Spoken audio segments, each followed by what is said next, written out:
people's life. Let's have our pensions. Let them give us mortgage. Let's be able to travel for summer once a year. Are you volunteer? All these dream trip is not what they were talking about.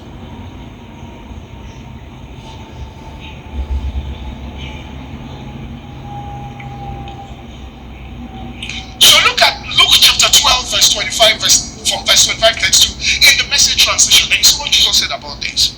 Luke 12, 25 to 32. Now, everything we consciously do is not necessary. Everything that we are doing unconsciously is necessary.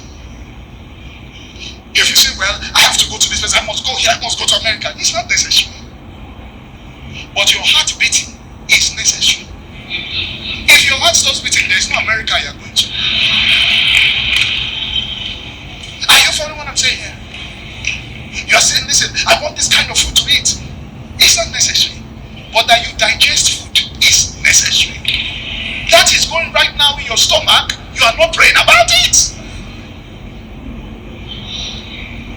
The essentials are out of your control that you may be alive. And he's saying, have you ever given God thanks for that?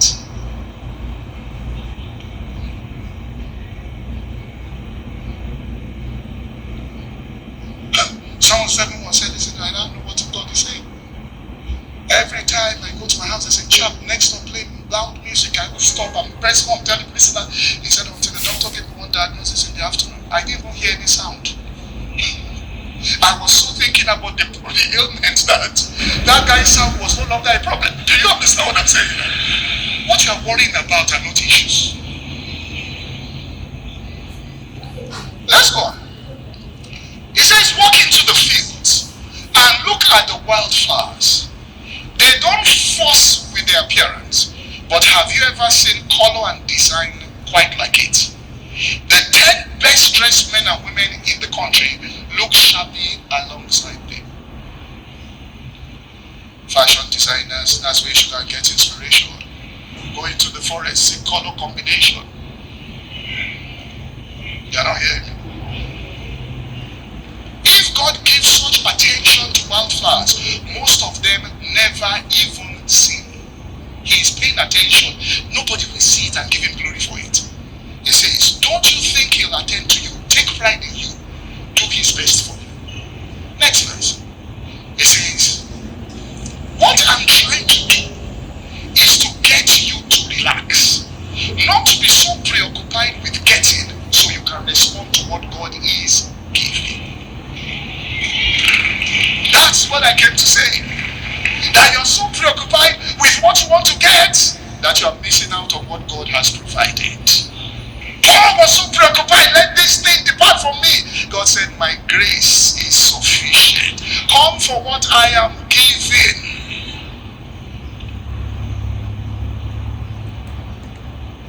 You will know the bad boss was necessary for you to enter into your prophetic destiny.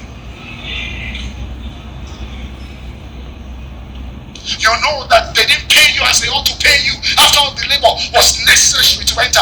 When you enter into it, you will understand why you went through what you went through. That all God was doing was developing character so that you can handle what he is bringing. That is all.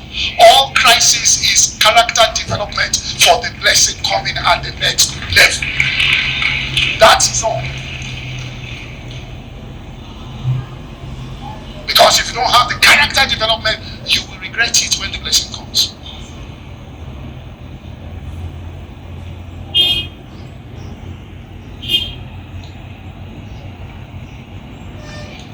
With the age of social media, you better not succeed if you don't have, you're not mature. Are you following me? I was going somewhere, there was a hold up in Lagos and came out of the car, it was at night. To look at how the hold up was. And someone in the car just said, oh, so much, how are you? I hope you're fine. I love you. I said, oh, thank you so much. And I turned and I noticed something. He had brought out his camera and was quietly recording. If you did anything wrong, that's how it will go viral. Somebody who was greeting you with respect is also recording to find your mistake. Then you will understand why you went through what you went through.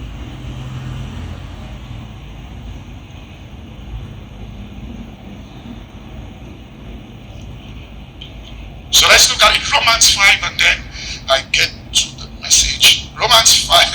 You people have increased it. All right, Romans 5, 1 to 5 here. All right, I'll preach until it finishes and we'll get down. Romans 5, all right, message transition. Great.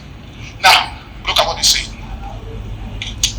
By entering through faith into what God has always wanted to do for us, set us right with him and make us fit for him.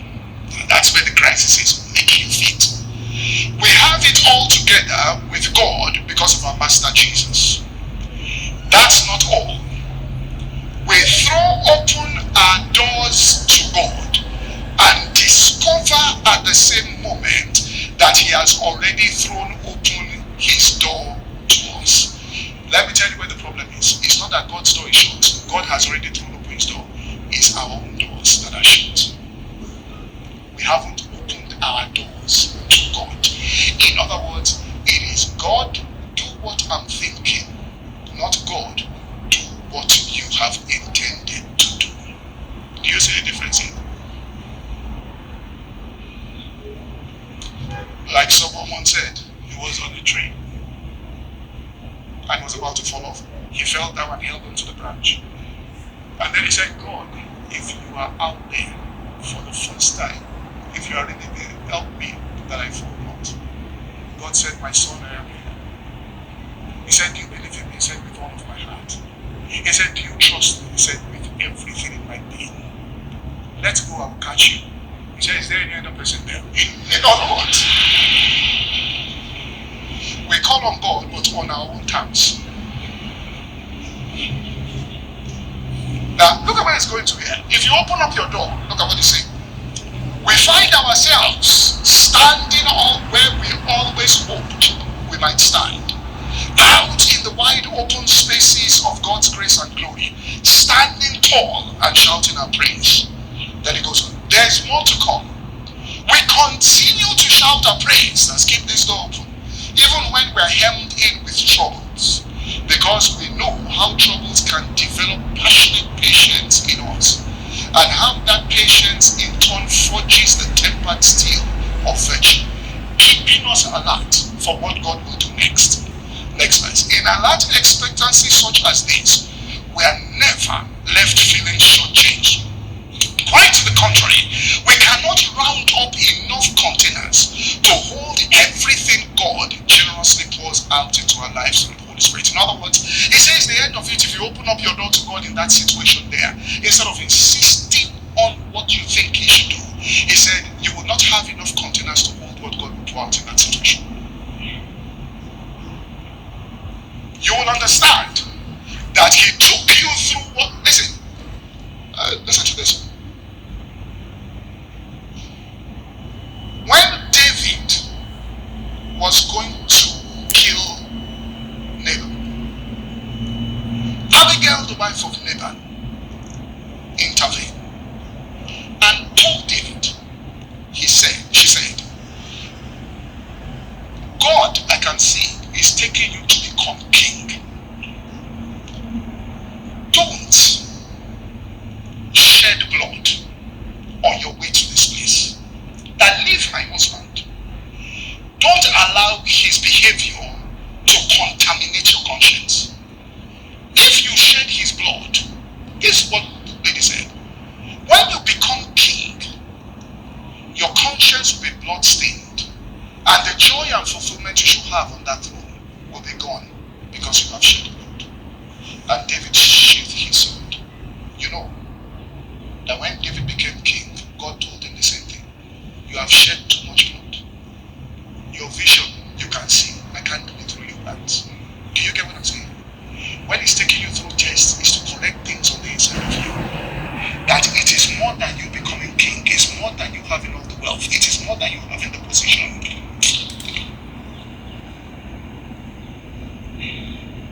If only David had had an Abigail in his life from the beginning, he would have built that temple. Listen to this. It's character development. When Moses went into the wilderness, I'm trying to tell you this. When Moses came out of the wilderness, just think about this. And listen, in the history of humanity, at least as recorded in the Bible, that was the first time we saw power manifestations. Abraham didn't have power manifestations like Moses, where there was judgment, when you saw kind of the Red Sea parted, when you saw, power manifestation. Isaac, Jacob, power manifestation. This was the first time. You can imagine how the man would have been thinking if he didn't have the character. This man parted Red Sea, went in and all of that, and when he was doing his counseling in his ministry, his father-in-law, who had nothing to do with God and all of that, looked at him and said, Moses, this thing you are doing is not good. Sit down, let me teach you how to do it, or else you will be dead soon. The people also will be dead soon. So let me teach you. And Moses was meek enough to listen to a man that wasn't in ministry. Do you get what I'm saying here? Character development.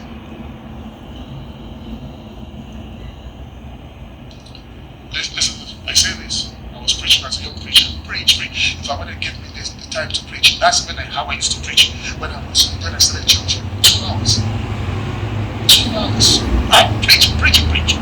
Listen, one day we're doing a midweek service. We were about 35 minutes. My mother walked in. She sat in the congregation, not just standing, and she listened to them. After some time, she left. So she came to do something in the university nearby. So I went to see her. I couldn't see her. She said she was leaving. She left a note and then she was going back to the town where we lived. So she went back. So I went to see her 2 months after. And she said to me, you know you can preach. I smiled and said, tell my father, come. Have you ever heard your son preach? Say he can preach. He can preach. You need to go and hear your son. She said, the size of your congregation doesn't represent what you carry. Listen, as of that time, my mother used to attend an Anglican church. She was Anglican. It wasn't that she had Pentecostal, nothing. The size of a congregation doesn't represent it. She said, Lagos needs to hear you. Go on television. The Holy Ghost only move as well. So led by the Spirit of God. You know, we Pentecostals have an arrogance. Like, 7 years later, I went on television. We moved in the space of 1 year. We expanded the church twice and we started doing 5 services from 1. When my mother came, she said to me, did I not tell you? Why did I not hear pride?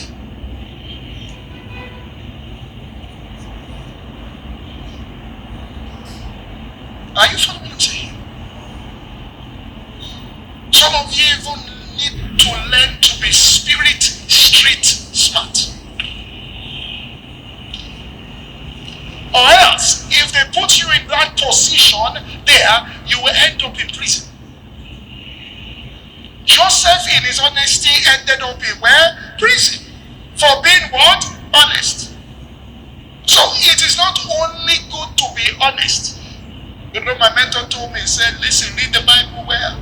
He said, God commended the wise and faithful. He said, you don't just have to be faithful, you have to be wise and faithful.